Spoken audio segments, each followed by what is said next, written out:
Hey everybody, we're back in Ocarina of Time, and I'm jumping down a long-ass well. So here we go. I thought that the key was down here, but I think... No, yeah, I see it now. Cool. Alright, so I took a little break to adjust my sensitivity in the dead zones a little bit, and I think that's going to help with the Xbox One controller, so... I went back and watched my old stuff, and I saw that I bitched about it in the previous 3 episodes. So this little tangent right here, that's the last you're going to hear about it. Promise. So here we go. All right, we're back in the first room. We have our small key, and I believe we are good to go back to the snag that I hit in the first episode. There we go. I think we're good on nuts. I don't know about you guys, but I never use the nuts to stun enemies. I probably should. I know they're a popular option with some people that I've seen play the game, but I don't know. I could go through the entire game without equipping those and be totally fine. Okay, there we go. He gone. So, one cool thing is, at least I'm pretty sure, we don't have to push those blocks back into place. I know those took a while to get where we needed to go, but yep, that's all done. We can just climb up to the top level, and this isn't the last time we're gonna be backtracking through this area, so get used to it. Buckle up. Sit down, buckle up, and get ready for a ride. Papa Frags is gonna take you out in his minivan. It's totally safe. I'm gonna let you marinate in that awkward silence there. I mean, what else can I talk about? We went up the ladder. Did I just get some frame drops? I think those are native. Those were native N64 frame drops. Alright, so this twisty little hallway. First of all, that was really cool back in the day. I'd never seen anything like that before. Second, it's kind of a key component to this dungeon. Oh, I hate this room so much.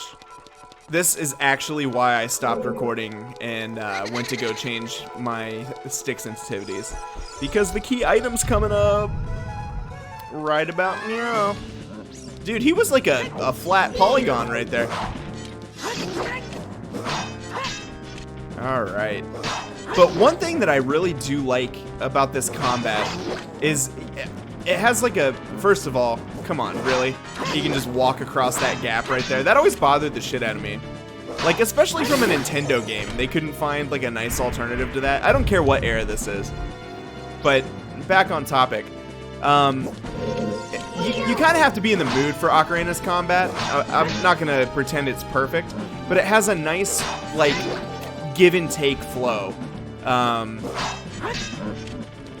It could be better. Like, I think the open spot should be a little bit more open, and the enemy attack should be more diverse, and you should be able to strategically score a hit without them exposing themselves at seemingly random. I mean, they pretty much match that. Okay, so the music didn't stutter. That was a native N64 slowdown. Sorry, I'm jumping all over the place. But no, so, I mean, yeah, a way to improve it would just be, I guess, give the enemy more diversity and more openings. But no, the give and take, block and hit. See what I meant? Oh, whoa! Oh, shit. Really missing that fairy now. What the fuck? I have 2 fairies. I'm good. That emulator glitch was aggressive. I've never had that happen before. That's strange. I know there's a new build of Mupen 64 Plus on here. Huh, I wonder why it's performing like shit, too. Well, anyway. That's my essay on how I would change Ocarina of Time's combat for the better. And you really do. Wind Waker is the point where you lose it. And Twilight Princess had a good idea with like some alternative moves that you could... Okay, what am I doing wrong here? This is not like me. Alright, I need to be more aggressive. I'm waiting too much. Oh no, is it all over, guys? Nope, that's why we have fairies on us. I'm kind of surprised at how much I'm struggling with this, though. Alright, so we're gonna be more aggressive then. There we go. Okay, did I... What the fuck? What is happening?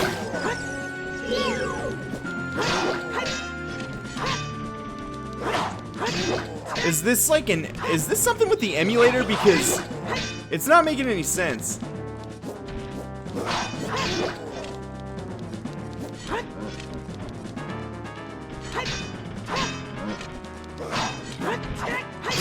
There we go. God, he was about to get back up too. I know it. Sorry, I had to stop and focus there. Like I told you in the last episode that they could get up and do that. I don't know. Whatever, we made it through. No sense in dwelling on it. Because we got the fairy bow. And, yeah, the game just became easy mode now. This is basically all you need for puzzles from now on. And so much of the game has just opened up by getting this item. So, I loved you, Hookshot, but I'm only going to use you situationally now.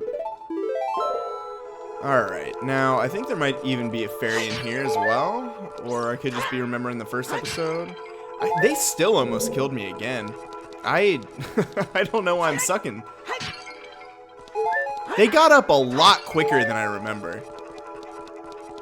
I don't really think it matters which way I go, because I'm kind of stuck here until I do the next puzzle. Which you can use the term puzzle loosely. This isn't really anything incredible here. Okay. Can I hit this? MLG Pro? Oh! Sick. He's gonna move no matter where I'm at. Okay. Well, it's Poe's sister. I shouldn't use genders. I shouldn't misgender this poor Poe. Alright, let's see. Oh, great. MLG Pro, MLG Pro. There we go. And now we got ourselves a little mini boss fight. Nothing too crazy. Again, another... Keep waiting and waiting and waiting until you get an opening. I remember when Egoraptor's sequelitis on Ocarina of Time came out. And he really did mention in the combat, like, you just have to wait so long. And I was just like, whatever, dude. Yeah, right. Yeah, you're blinded by nostalgia for A Link to the Past. But this is, honest to God, the first playthrough. As I commentate, where I'm like, oh my god, he was totally right. I don't know if that's exactly what he said, but he said something to that effect, where there's just a lot of waiting in the combat. And I'm not going to repeat myself. Yes, it could have been improved, and yes, it does have its perks, but I don't know, though. There's something still that I just inherently like about it. Because I started to elaborate on this. Twilight Princess, it brought in the finishing move, where you could knock an enemy on their back and do a button combination. I think I played it on the Wii. I think on the GameCube version it's just A, maybe? I don't know. But that was really cool. And then I loved in Twilight Princess, alright, we gotta go back, where after you were done fighting enemies and you pressed A to sheath your sword, you would do this sweet little twirl motion before you put it back in. I am such a sucker for small touches like that. It just shows that you give a shit about the final product of your game. And I don't know. It is, the little things add up with video games very much. Alright, let's do that entire sequence again. That is a very N64 trait to repeat similar puzzles to save space. Alright, hold up. Alright, so I definitely got my sensitivity much better than on the Wii U, but I could still take it down a little bit and be totally fine. At least with aiming. Maybe on something like Mario 64 it wouldn't be the best. Which... we're totally gonna play. I can't wait to get into that game. I mean, that's really like one of the first ones that you could that solidified my love for video games. I was obsessed with the idea of getting that game in an N64. Back in the day, you would get, especially around Christmas time, ads in the Sunday paper that like showed everything that they have in stock. Well, not in stock, but just, you know, what was on sale, what's trending, what's hot. We didn't have the internet to base that off of, so we got Toys R Us ads, Best Buy ads, Sears had a whole catalog, but I'm not going to date myself back that far. Okay, get off the stairs. I've never had this happen either. But no, I would remember just looking at the N64, staring at the Toys R Us ads in the Sunday paper with Super Mario 64 and Pilot Wings. And I never ended up getting Pilot Wings. I rented it from Blockbuster, and I don't know, man. I begged my parents every single day for it. They were so sick of it. I think that's why my mom only let me play video games on the weekends, is because she was like, this kid has a problem. Wait, can I go up that way? I didn't try. Because this is not the way that we came in. And like I said, always explore where you can go first before using that small key. And we got a small key. But I know we're good. We're not going to have to backtrack here. Ooh, the shadows of monsters that hang from the ceiling. That always creeped me out so much as a kid.